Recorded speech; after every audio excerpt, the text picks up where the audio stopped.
உங்களை குணப்படுத்துவேன். அல்லேலூயா. அவர் குணமாக்குற தெய்வம். உங்கள் வாழ்க்கையில் இருக்கிற எந்த பலவீனங்களாக இருந்தாலும், எந்த சுகவீனங்களாக இருந்தாலும், அவருடைய இரத்தத்தை கொண்டு நீங்கள் ஒரு மீட்பை கேளுங்க. இயேசுவே, உம் இரத்தத்தினால் என்னை சுகமாக்குங்க ஆண்டவரே. உம்முடைய சிலுவையினுடைய நிழலில் நான் நிற்கட்டும், எனக்கு இருக்கிற பலவீனங்கள் எல்லாம் மாறணும் நீங்கள் கேளுங்க. இயேசு உங்களை சுகப்படுத்துவார். அல்லேலூயா. மருந்து மாத்திரை எல்லாம் இருக்கட்டும். மருந்து மாத்திரை எடுக்கிறீங்களா? நிறைய பேர் விசுவாசிக்கிறேன்னு சொல்லிட்டு மருந்து மாத்திரை போட மாட்டாங்க. அதெல்லாம் தவறு. அப்படிலாம் இருக்கக்கூடாது. நமக்கு மருந்து கொடுத்துருக்குறாங்களா, ஆண்டவரே இந்த மருந்து உங்கள் ரத்தமாய் மாற்றுங்க, இதை நான் சாப்பிட்ற இந்த நேரத்தில் இந்த மருந்து ரத்தமாக மாறட்டும், திரும்ப அந்த மருந்து எடுக்காதபடிக்கு எனக்கு சுகம் கொடுங்க ஆண்டவரேன்னு கேளுங்க. அடுத்த முறை நீங்கள் போய் பரிசோதிக்கும் போது உங்கள் சுகவீனங்கள் எல்லாம் மாறி நீங்கள் பலன் அடைஞ்சிருப்பீங்க. அல்லேலூயா.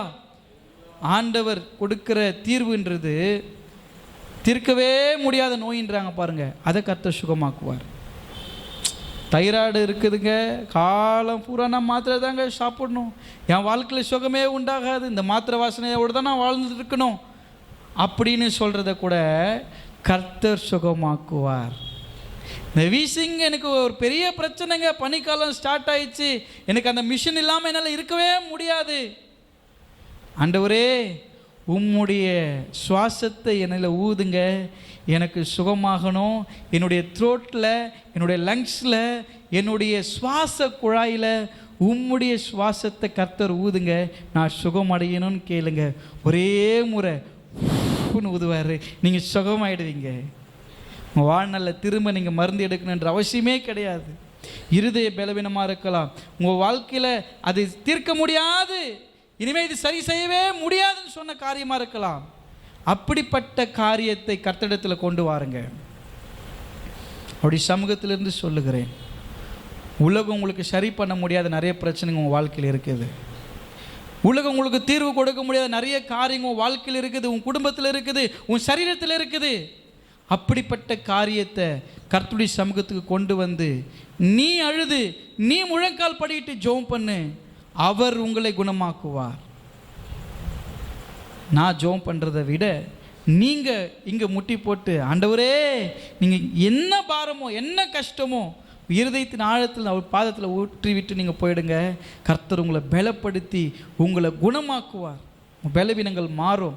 இது எப்படிப்பட்ட பலவீனமாக இருக்கலாம், தீர்க்கவே முடியாது. வாழ்நாளெல்லாம் நீங்கள் இப்படி தான் இருக்கணும் சிஸ்டர், வாழ்நாளெல்லாம் நீங்கள் இப்படி தான் பிரதர் இருக்கணும், கண்டிப்பாக அந்த சுகர் டேப்லெட் நீங்கள் சாப்பிட்டுக்கிட்டு தான் இருக்கணும்னு சொல்லியிருக்கலாம்.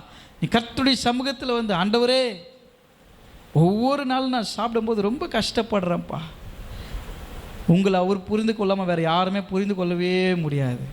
நம்ம கேட்டிருக்கிறோமா ஆண்டவர்கிட்ட, ஓகே நம்ம டாக்டர் சொன்னதை நம்பிட்டோம், நீங்கள் சாப்பிட்டாகணும் பிரதர், கண்டிப்பாக உங்கள் லைஃப்பில் இது உங்கள் உடன்பிறப்பு மாதிரி, நீங்கள் இந்த மருந்து மாத்திரை என்ன பண்ணணும், சாப்பிட்டு தான் ஆகணும், இது உங்கள் வாழ்நாளில் நீங்கள் எடுத்துக்கலன்னா நீங்கள் இருக்க மாட்டீங்க அவங்க சொல்லியிருக்கலாம்.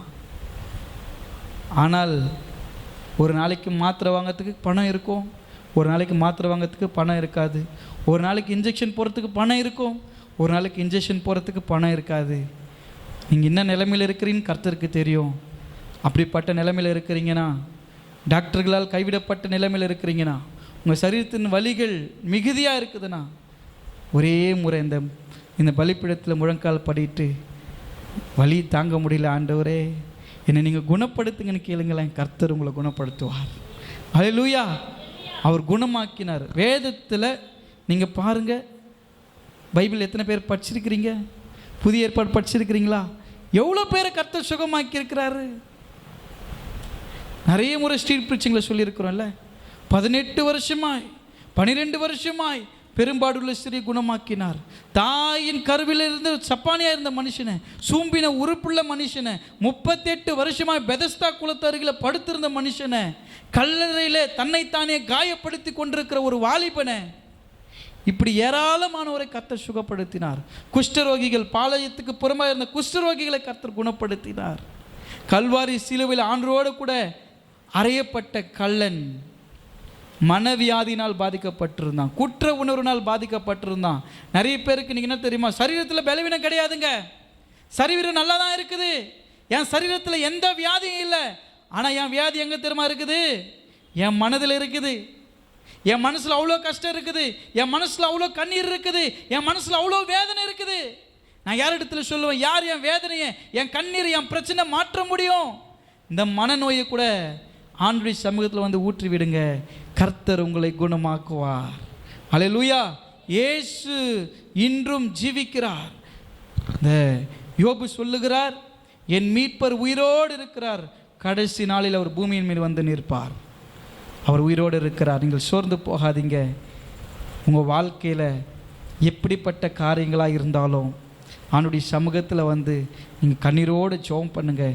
கர்த்தர் உங்களுடைய பலவீனங்களையும் உங்களுடைய மனநோய்களையும் உங்களுடைய சிந்தையில் இருக்கிற பிரச்சனைகளையும் குணமாக்கி உங்களை ஆசீர்வதிப்பார். உங்களுடைய குடும்பம் ஆசீர்வாதமாக இருக்கும். கர்த்தருக்கு சித்தமானால் இந்த 4வது வரம், குணமாக்குற வரத்தினுடைய தொடர்ச்சியை அடுத்த வாரத்தில் சந்திக்க கர்த்தர் கிருபை பாராட்டுவார். இந்த வார்த்தைகளை சிந்தித்து செயல்படுங்கள். கர்த்தர் உங்களையும் உங்களுடைய குடும்பங்களையும் ஆசீர்வதிப்பார்.